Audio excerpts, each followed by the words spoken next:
Welcome to Tales of Britain and Ireland. This is a podcast telling the stories, legends and folktales of Britain and Ireland in no particular order.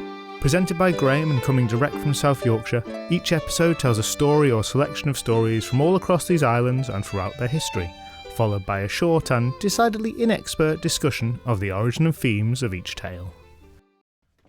And welcome to this delayed festive edition of Tales of Britain and Ireland. And by festive, I mean ghost stories. Unfortunately, we're a little bit late, so the season is strictly behind us, but we're still mired in the depths of winter, and that means it's ghost story appropriate weather. During the long nights, the peoples of these islands have for centuries huddled around a warm fire and told tales to really put the willies up one another, to use a long outdated phrase that holds a different connotation today. Famously, there was a real passion for Christmas ghost stories in Victorian Britain, spearheaded by a host of literary luminaries: Walter Scott, Elizabeth Gaskell, Sheridan Le Fanu and Charles Dickens, amongst many, many others, with the story A Christmas Carol perhaps being the most enduring example.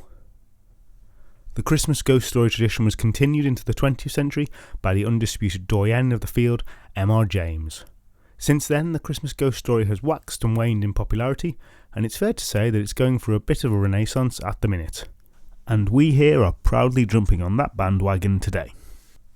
Now, it wasn't like ghost stories started with the Victorians. Their spooky tales drew heavily on German stories and on a much older English tradition.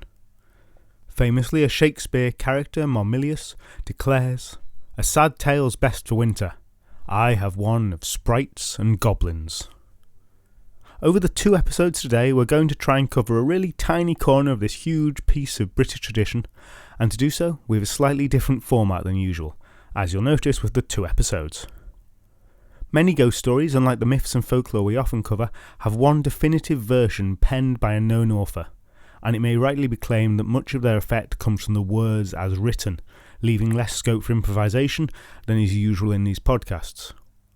In addition, accounts of ghosts are sometimes less narratively focused and consist more of assorted snippets of this sighting or that sighting.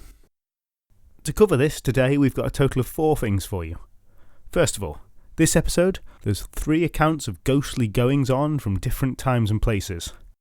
First up, a truly medieval ghost story dating from the 14th century and somewhat different from more modern equivalents. This will be told in my usual circuitous rambling way. Secondly, we'll discuss one of the supposedly true accounts of a Victorian ghost and take a look at the horror of Berkeley Square. And finally, there's a story based on the also purportedly true, but even less actually true events from the monumental tome Lord Halifax Ghost Book, which, well, you'll see. Then, the episode released at the same time as this features a ghost story from writer Edith Nesbit from 1910, which, though from a slightly later period, follows Victorian ghost story tropes, and which I'm going to be delivering as a straight-up reading, with few of the asides and less epic music than usual. And we're going to see how that works out, or doesn't. Any feedback on this episode would be especially appreciated if you liked it, if you hated it, if you were indifferent, the whole gamut please. Now, both episodes will be interspersed with customary discussion of the topics raised. So we've got a lot to get through, and in true Crypt Keeper style, let's begin this trio of terror with a tale of ghastly ghouls from medieval Yorkshire. Yorkshire.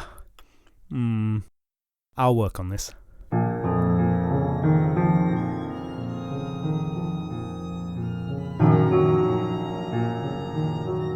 The road across the moors was cold as twilight set in that winter's evening. A man on horseback was making his way from Gilling to Ampleforth. It was a short journey, made often by the tailor, for such was he, in the course of his work. Some days it was worse than others. This evening he was especially thankful for the warmth of the cloak he was well bundled into. Snowball was the man's name, and yes, he'd heard all the jokes. Yes, both the ones strictly on winter-related themes, and the ones about what might be missing from between his legs. Now he was alone, and there was no one to make the jokes, which was a relief. Alone, that is, until a little while into his ride, when he acquired an unexpected companion. a large crow that flew around his head. The bird was unusually close and bold, and he eyed it warily, when suddenly it careened down to the ground, out of control, as though it had been hit by something. Snowball stopped his horse and regarded the unusual crow as it dragged its wings along the ground, something he'd only ever observed in birds near the point of death. He peered down at it, and fire seemed to leap from the bird. Snowball jerked back in his saddle. This small mystery suddenly took on a malevolent feel. He crossed himself, and at that the terrifying ball of corvid took off into the air with a mighty shriek. But it didn't go far, and settled down a little way away from him. He didn't waste any time. He kicked his 1-horsepower engine into gear and tried to put some distance between him and it. Wings beat. Thwack! The crow barreled into Snowball with tremendous force and knocked the man clear off of his mount. Winded, bruised and frightened, Snowball cowered on the ground. Nothing happened. The crow was still there, standing still, watching him. Adrenaline seized him, and he rose and drew the sword that hung at his belt.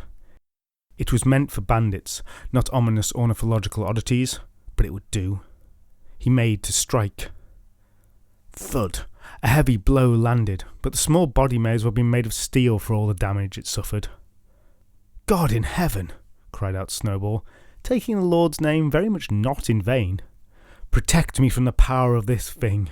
Bid it leave me be." And at that the crow gave another terrible shriek and flew off into the night. Snowball was left trembling and alone.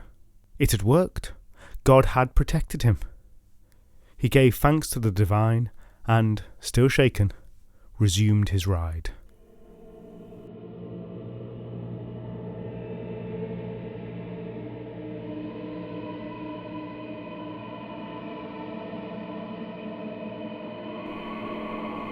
Oh no, not again.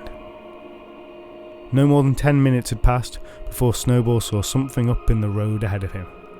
A huge, slavering dog, dragging behind it a chain which was fastened around the beast's neck. A glance at its expression was all it took for Snowball to know with cast-iron certainty that this was the crow again, in another guise. His appeal to heaven may have temporarily halted it, but it wasn't stopped. "Good boy. Nice doggo." The fearsome hound gave a menacing growl. Snowball decided to try a different tack. Appeals to heaven had worked the last 2 times after all. "Lord God in heaven above, I'm begging you, in the name of the Trinity, could you see a way to explain to me what it is I should be doing? Whatever it is, I will honour it. Just stop this hideous spectre." At this the dog gave a plaintive whine, as though threatened with a slipper after eating the post. Then it opened its mouth and began to speak. "In life I committed a most awful deed, and as punishment was excommunicated. You must find him who excommunicated me, and seek my absolution. I need 9 times 29 masses celebrated for me." The astonished Snowball did some quick mental arithmetic. 261 masses? That seems a little extreme. Well, it was a very bad deed. Good math skills, by the way. But wait, there is more. You must return to me here alone, and let me know when the absolution has been placed in my tomb, and then I shall tell you how you may be healed. Healed? Healed! Yes, healed. For if you don't do as I've asked, your flesh will putrefy, your skin will weaken, and both will fall away from you in a short time, leaving just a skeleton. Why me? I don't know you. Why you? Don't pretend you don't know. You've not been to Mass recently, have you? Despite his terror, Snowball blushed in embarrassment at this. He had a little conversation in his mind. Church obligations were too much for a busy man like you, weren't they? All they did was protect you from a world full of evil undead spirits. Who needs that? No, you were too good for them, weren't you? The ghost spoke up again. So you see, it is you that have granted me this power. And at this, the ghost burst into flames, and at the same time took on a translucence, so its insides were clearly visible. And to his horror and disgust, Snowball could see that the ghost formed its words, not with its tongue, but with the visceral contractions of its intestines, muscles squelching to produce sound. Go, and tell no one except the priests who will say the masses, and I suppose anyone else who might be helpful. But no one else. Go! Needing no further encouragement, Snowball set off once again into the night.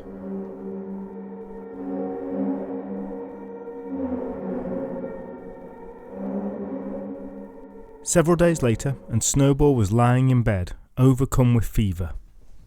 Spirits of the dead had notoriously poor personal hygiene, and he had picked something up. Through the haze of his sickness, he used his time to try and weigh up the complex morality of it all. The dead man had been excommunicated. He'd done something pretty bad. Should he, Snowball, try to interfere in church matters at the prompting of a fairly evil-seeming spirit that could only even see him because of his lack of attendance at church? Helping such a being go to heaven? Somehow that didn't seem entirely right. But then again, he had pleaded to God. Maybe helping this soul was his way of re-ingratiating himself with the divine power. If this was his big chance, he really didn't want to screw it up. Christian morality and the purpose of heaven and hell was confusing at a time like this. And he'd better get this right, because with a name like Snowball, he didn't fancy his chances in hell that much at all. And to top everything off, there was the whole business with the flesh melting off his bones if he didn't help. And you know, that kind of simplified it a bit.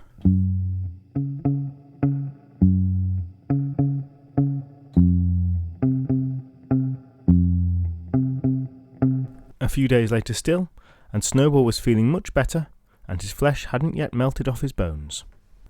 He was in the city of York, having tracked down the man who issued the excommunication, and trying to convince him to now issue an absolution. The man consulted some others. There was much stroking of chins from the holy, and hawing over the same issue that had concerned the tailor. Should they do this? Was it right to do this?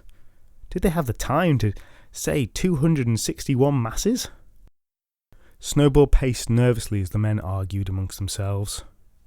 Eventually, he decided to try and concentrate minds by the old method. A little financial inducement. This turned out to help greatly, and after a few days a scroll was passed to the tailor absolving our not-so-friendly ghost of all his earthly sins. At the same time, all the friars in York were saying the masses for this definitely upstanding gentleman who definitely deserved to be absolved.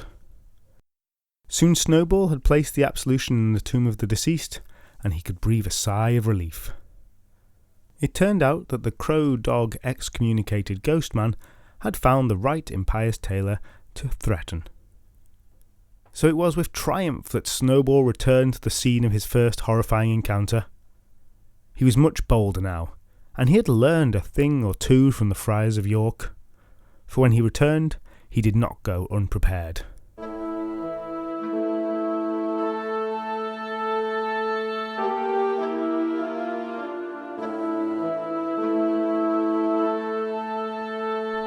He reached the place, and he drew a great circle on the ground, erected a cross within it, and on that cross was etched words of the Gospels.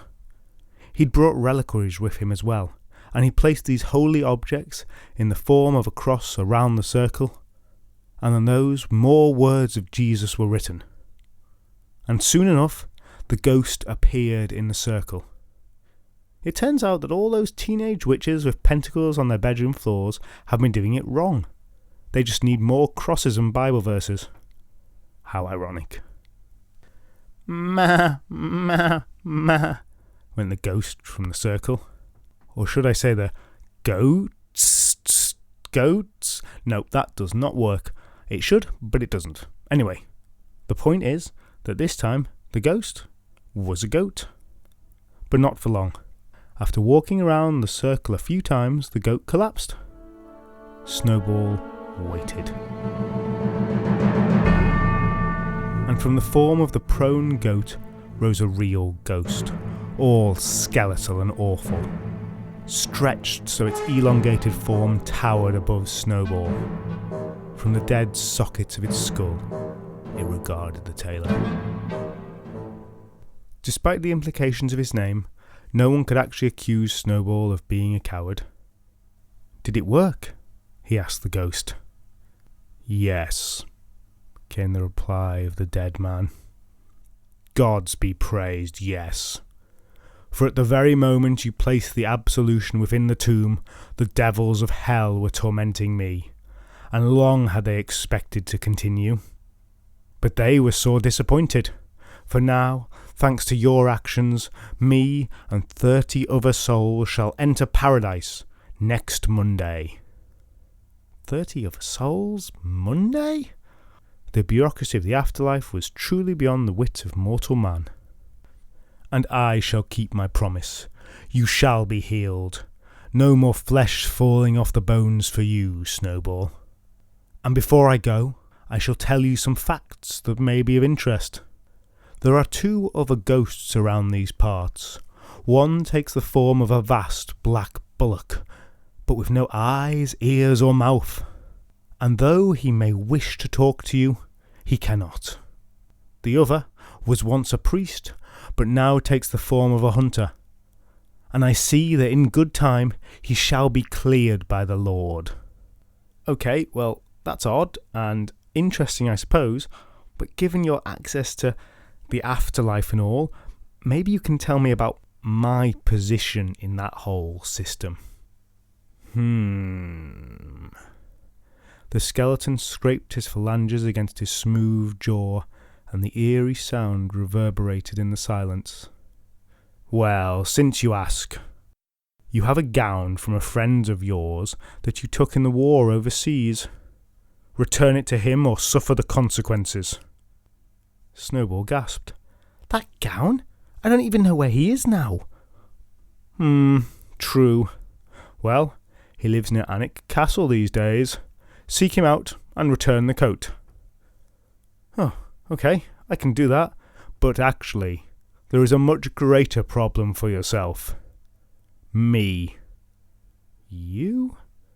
"Why, yes. You have got yourself a reputation, Snowball.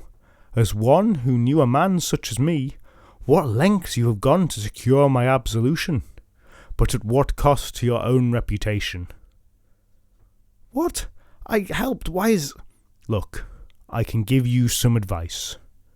If you stay here, you shall always have enemies. There are better places to live. Also, on a practical level, always sleep with documents of value under your head. Now, return home. Look to the ground as you do so. And for tonight at least, do not look into the fire." "That's it?" "That's it." As the ghost drifted off, Snowball did as it instructed. The huge spectral bullock joined him as he took the journey home.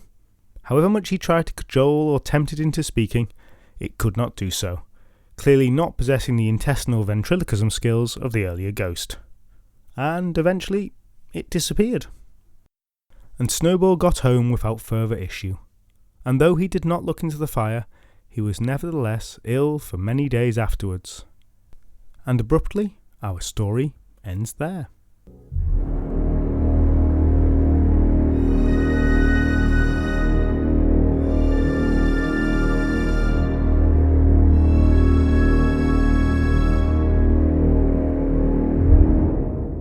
Well, boils and ghouls, that all just goes to show that you should remember to go to Mass, or else a massacre will come to you. No, I can't actually do this at all. No massacres were mentioned. This Crypt Keeper malarkey is actually harder than it first appears. Right, before we move on, I'm going to do just a little bit of discussion about this story. This is a genuine medieval ghost story found in a manuscript attributed to a monk of Byland Abbey in Yorkshire, Now a ruin, but once one of the greatest monastic sites in England. It was written in the 14th century or thereabouts, and the story was originally written down in Latin. This unnamed monk chronicled a number of local ghost stories, which are, as you can tell, fairly different in form from what we would describe as such today. They were transcribed from the manuscript in the 20th century by M.R. James, the aforementioned celebrated writer of ghost stories. These stories offer a glimpse of an older ghost tradition, and I like this one in particular because it's got some elements of the ghost story as we know it now, but overall it feels very different. Its themes are clearly moralistic and Christian, about repentance and doing well, and in that way it shares some similarities with perhaps the most famous ghost story of all, A Christmas Carol. Yet in that story the morals are very clear-cut. The ghosts that torment Scrooge are there to help him improve as a person, and can easily be read as aspects of his consciousness or guilt or some such metaphor. Whereas the same cannot be said to be true of the ghost that torments Snowball. The tailor does receive some advice about how to be better, and yes, he should have gone to Mass, but really the ghost is operating very much on its own agenda, and has dragged in someone who has no connection to it at all in order to help it out. The whole story is concerned less with the right and wrong than observation of the proper Christian rituals. It is performance of those rituals on which entry to heaven or hell depends, not the behaviour of the person. In that sense, this is perhaps a very Catholic ghost story. Another point of distinction is the way in which the ghost presents danger. Though terror is a factor, unlike in more modern ghost stories, disease and physical threat are just as much or more so aspects of the ghost, and the illness theme crops up again and again in these stories. The ghost itself is also very different, a weird physical shape-shifting being, a raven and a dog, intestine speaking, a bull with no eyes and ears and mouth. It feels like a collection of strange and disturbing images jumbled together, and that puts me more in mind of some of the spirits of Japanese folklore than what we think of as a traditional ghost in the Western tradition. And now I think on it, the one exception to that might be what would appear in a Ghostbusters film. Anyway, there's a few other stories like this in the collection, and I definitely recommend giving them a read. But now, gentle listener, we must move on, for reports of something horrible are emerging from Victorian London. Let's pay a visit to the notorious 50 Berkeley Square. 50 Berkeley Scare, perhaps? That was far better than York Scare. The horror of Berkeley Square. Some true accounts.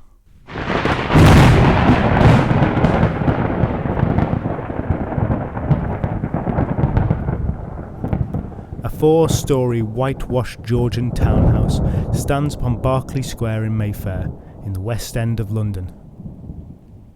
Its interior is all grand rooms with high ceilings and sweeping staircases.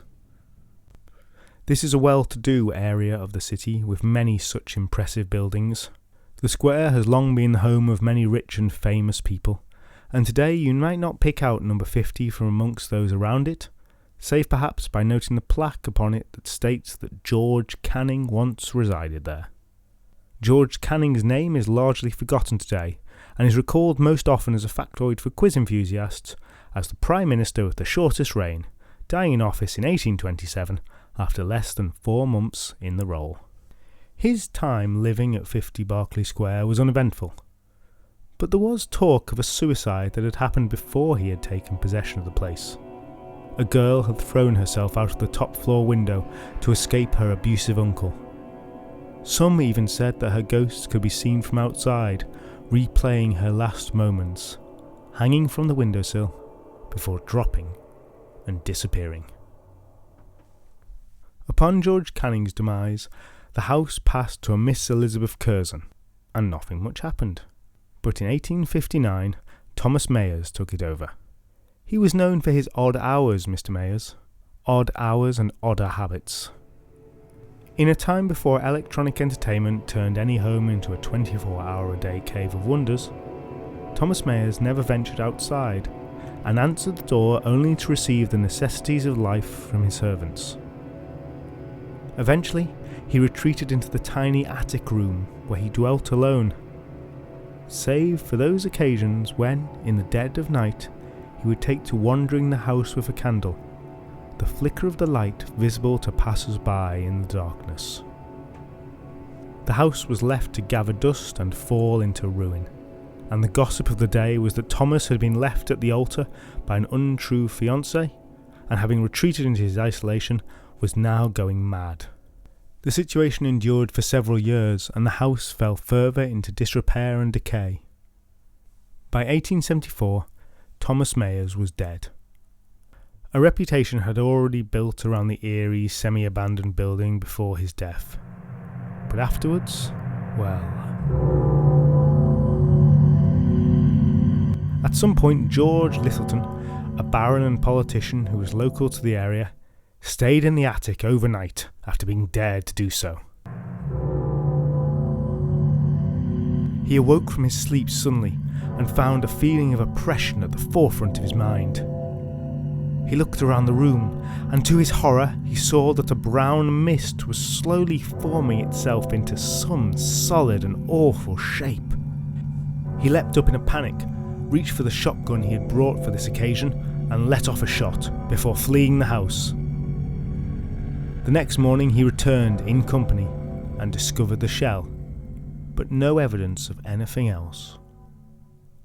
The first permanent tenants in the rooms of the house after Myers died complained of a strange musty smell, very much like that of animals at the zoo. But events really stepped up a notch the day a maidservant was sent to clean the generally unused attic room. This was a big house after all, and people had maidservants. She hadn't been at it long when a terrible set of shrieks came from the room. All the members of the household bolted to see what the matter was. They found the poor young woman there, scared out of her wits, but all alone, shaking in terror on the floor. "Don't let it touch me! Don't let it touch me!" Those were the only words anyone ever got out of her again. She died the next day. Then there was the unnamed skeptic, the man of science.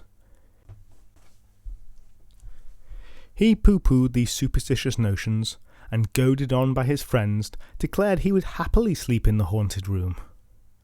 But just in case, he would keep a bell by his head, so he could alert the others in the house should anything supernatural occur.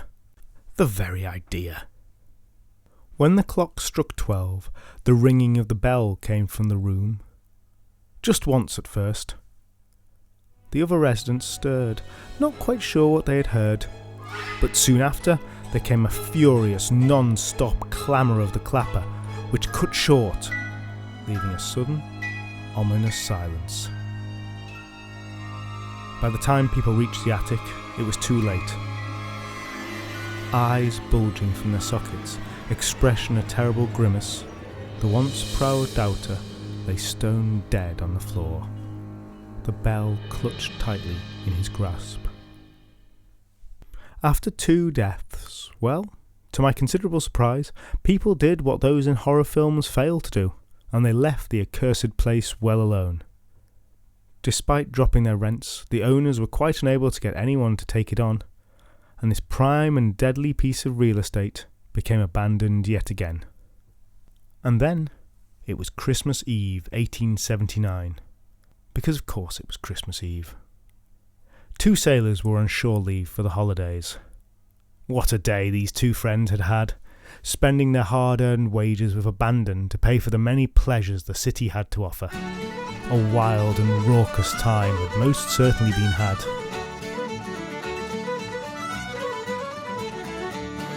But now night was drawing in, and the money was gone. They found themselves traipsing through Mayfair with nowhere to stay, walking just to stay warm. One of them, Bill, good sailor named Bill, spotted the house. Standing obviously abandoned, of its reputation they knew naught, and faced with no other good options, they of course decided to break in and stay the night. They did so easily, and when they got in they went upstairs because it smelt damp down below. And soon enough they'd started a small fire going in the attic fireplace, and were settling into their temporary accommodation. Mighty glad they were of it too, for from the window they could see it was an awful night. There was no moon to speak of, and a great wind howled around the house and produced a moaning sound in the chimney. Despite this, they were awfully tired from their day of exertion, and soon they drifted off to sleep. They slept for a few hours before Bill was woken by a loud banging sound coming from the dark house below. The attic room was cold now, the fire having burnt down, and Bill could see his breath in the air. The noise came again. Mick! Mick! He roused his companion. Can you hear it? Hear what? And again. I think it's that door we broke in through. It must have come off in the wind. Go and shut it then, said Mick. There'll be bobbies in here and we'll be nicked. I ain't doing that, going down to the cold on a night like this. It's Christmas Eve, there won't be bobbies round. And if there are, we can show 'em we weren't doing any harm. If you're bothered, you go do it. The banging continued. Nah, you're right. Let's just get back to... But he was cut short as there came another sound. One that caused both men to suddenly go very quiet. The sound of a creaking footstep on the bottom of the stairs. A few moments later, another. The sailors were both sat bolt upright now. They exchanged glances with one another, and very quietly, they got up. The steps came slowly, carefully, as if the person was waiting and listening before moving on to the next step. In some time, the sounds reached the landing. Mick grabbed hold of an old rusty poker that stood by the fireplace. The creak of the footsteps was moving definitely towards the room that Mick and Bill were in. And there was another sound now as well. Faint but unmistakable. A dragging sound, accompanying every footstep. The men were no cowards, and they steeled themselves for a confrontation, as there came a wet thud, and the door swung open.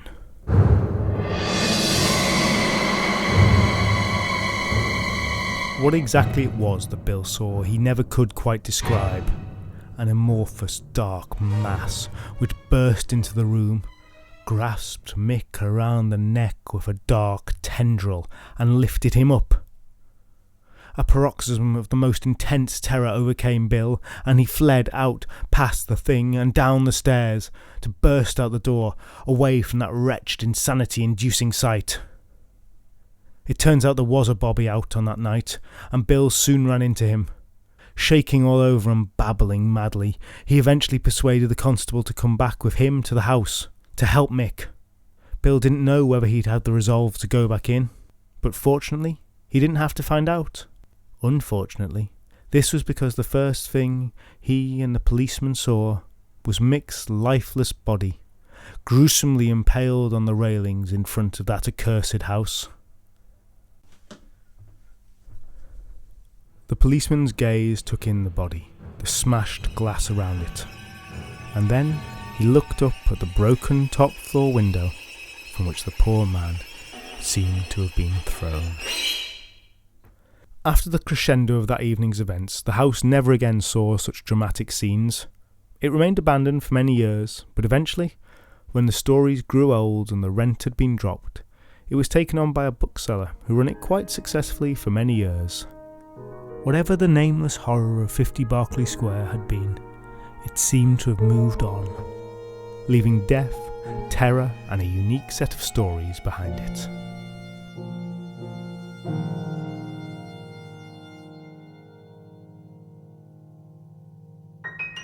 Of course, these days, houses in London don't need unimaginable phantasms from behind the veil to drive one to be a gibbering wreck.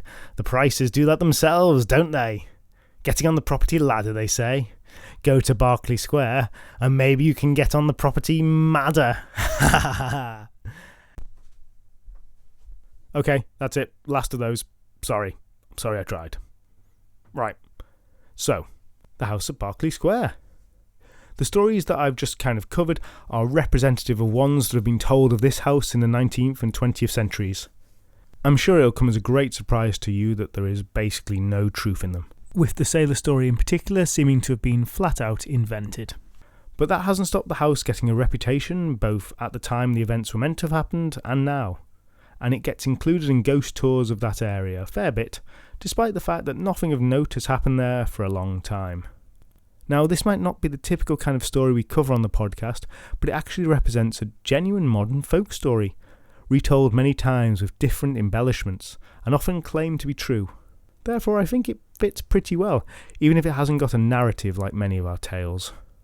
It also interests me because it isn't your typical ghost in this story. It's something weirder, almost Lovecraftian. At some point, I would like to do an episode that touches on the pre-Lovecraft weird fiction that was written in Britain and Ireland. But for now, it's just interesting to see a supposedly true ghost story featuring a tentacled monstrosity. If you do a search online, you can see artist interpretations of what is simply called the nameless horror of Berkeley Square, and at least one of them is simply an octopus that's crawling up the stairs. Right, so that dealt with, we're moving on to the third part of this episode. And I'm going to level with you, this is basically for myself, and it fits the podcast's usual style even less than the last two sections. Basically, I'm going to take some irreverent joy in reading a couple of select passages from a supposedly serious ghost book in a rather unserious way. If that sounds awful to you, then please feel free to turn off now, go and do something else, and join us for more standard myths in a bit. If you're still here, then we turn to the Tales of Lord Halifax's Ghost Book, dating from 1936. A little background is needed here.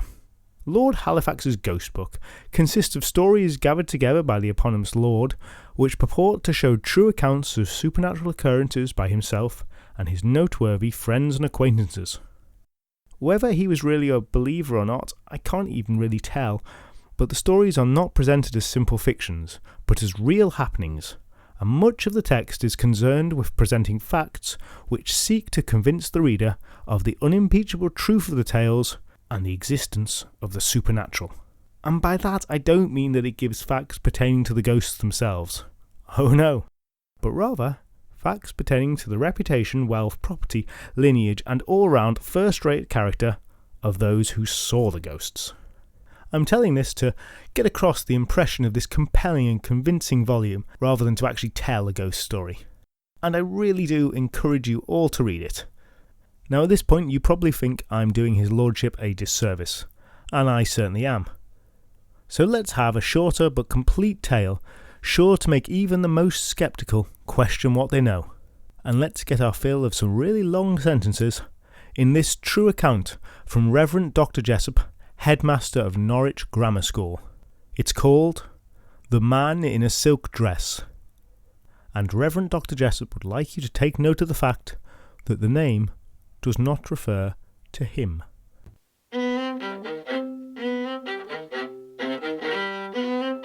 Little more than 2 months have passed since my experience of the supernatural was strikingly enlarged by the occurrence with which the following narrative deals. Already I find that round the original story an accumulation of myth has gathered, and that I am in danger of becoming a hero of romance. As I object to being looked upon as a kind of medium to whom supernatural visitations are vouchsafed, and on the other hand do not wish to be set down as a crazy dreamer whose disorganised nervous systems render him liable to fantastic illusions, I have yielded to the earnest request of those who have begged me to record my experience in writing. I am told that there are those who busy themselves in collecting similar stories. If so, it is better that they shall hear the facts from me than after they had passed through other channels. On the 10th of October 1879, I drove over from Norwich to Mannington Hall to spend the night at Lord Orford's. Though I was in perfect health and high spirits, it is fair to state that for some weeks previously I had had a great deal to think about, some little anxiety, and considerable mental strain of one kind or another. I was not, however, conscious of anything approaching weariness, irritability, or fag. I arrived at 4 o'clock in the afternoon, and was engaged in pleasant and animated conversation until it was time to dress for dinner. We dined at 7. Our party numbered 6 persons, of whom 4 at least had been great travellers. I myself was rather a listener. The talk, which was general and discursive, amused and interested me greatly. Not for a single moment did it turn upon the supernatural. It was chiefly concerned with questions of art and the experiences of those who have seen a great deal of the world and could describe intelligently what they had seen and comment upon it suggestively. After dinner we played a rubber of whist. Suggestively. No, he didn't say suggestively. And as 2 of the guests had some distance to drive, we broke up at 10:30.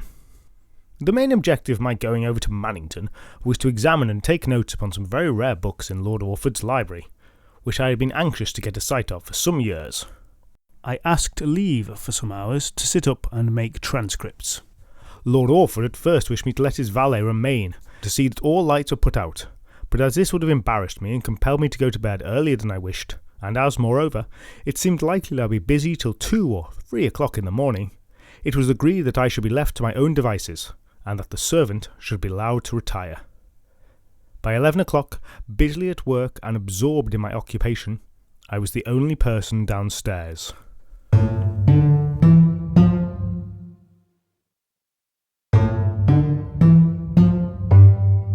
I was writing in a large room with a huge fireplace and a grand old chimney, and needless to say it was furnished with every comfort and luxury.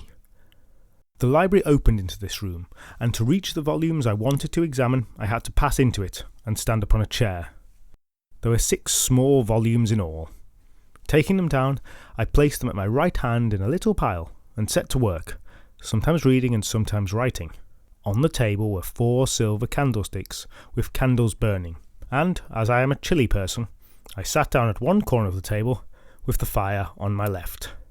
It's these little details that really make it, isn't it? At intervals, as I had finished with a book, I rose, knocked the fire together, and stood up to warm my feet. In this way I continued at my work till nearly 1 o'clock in the morning. I had got on better than I had expected, and had only 1 more book to study. I rose, wound up my watch, and opened a bottle of seltzer water, thinking to myself that after all I should get to bed by 2 o'clock. I then set to work on the last little book.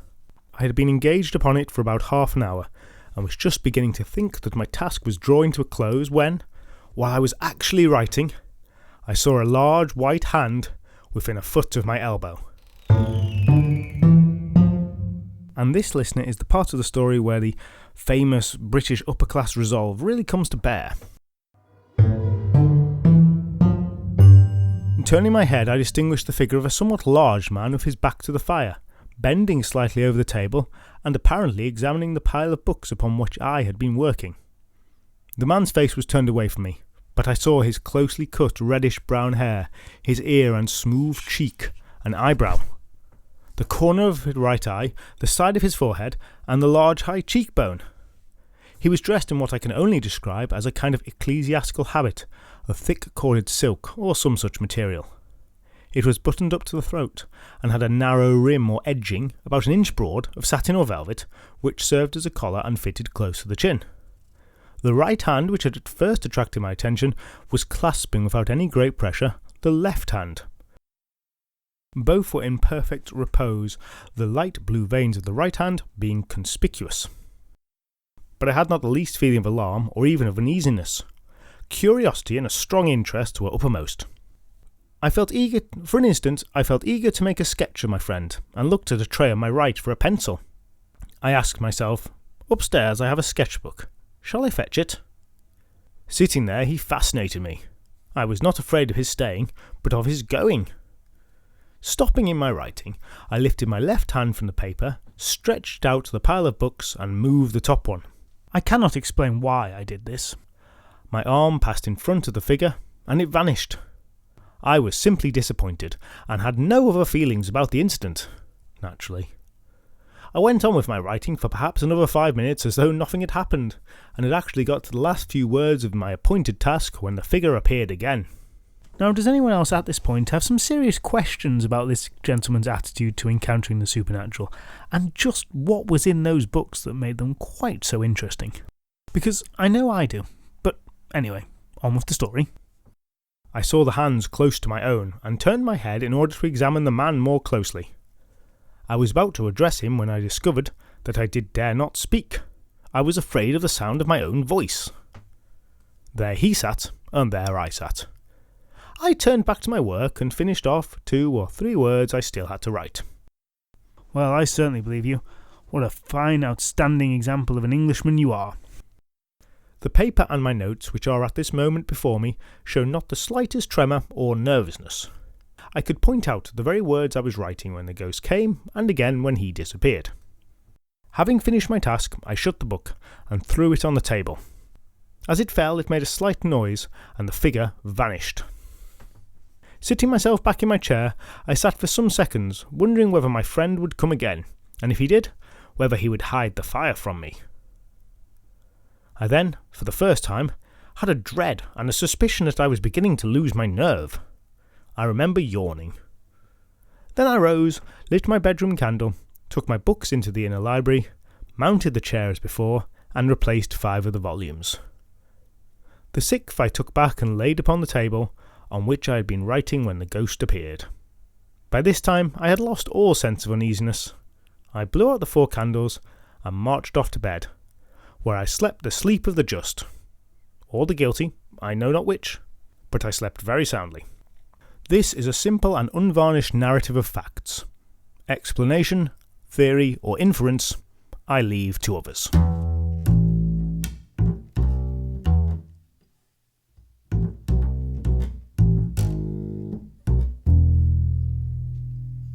And that's it. As you can tell, I just really enjoy this book. Go and read it. It's a lot of fun. Unintentionally so, perhaps, but it is wonderful. Another very notable tale is the story of the haunting of Hinton Ampner. That story is 16 pages long and uses 2 of those pages to list everyone who has ever owned a particular house and all their relatives, none of whom actually turn out to be the ghost. It also includes one of my favourite final lines in a ghost story, which shows how Lord Halifax and his collectors regarded tales from those of the lower classes. My servants told me that a spaniel in the house had been similarly affected, but that is only hearsay. If you need any more convincing, there's a story called The Vampire Cat, and if that doesn't do it, then nothing will. Okay, so that's it for this rather unusual episode. I hope you've enjoyed the mix. I hope it's worked. If not, please let me know. There's another episode available right now, which is just a strict telling of E. Nesbitt's The Shadow. If that sounds like something you'd be interested in, then please check it out. But if you'd prefer the more standard kind of format of this podcast, then in a few weeks' time you can join us again when we'll be venturing back into the world of Irish mythology and the stories of Fionn McCool. You can follow Tales of Britain and Ireland podcast on Twitter, Facebook and Instagram. There's also a website, talesofbritainandireland.com, where there's a page for each episode which contains more information including illustrations, asides and recaps, along with other additional bits and pieces to explore. The intro music was written and performed by Alice Nichols, and you can find all the other musical credits on the episode page on the website. If you enjoyed this podcast, then please do share it with others or give it a review, as those really are the best ways to help us out. You can also join Tales of Britain and Ireland on Patreon to get extra members episodes. Thank you so much for listening, and I hope you'll join me again soon.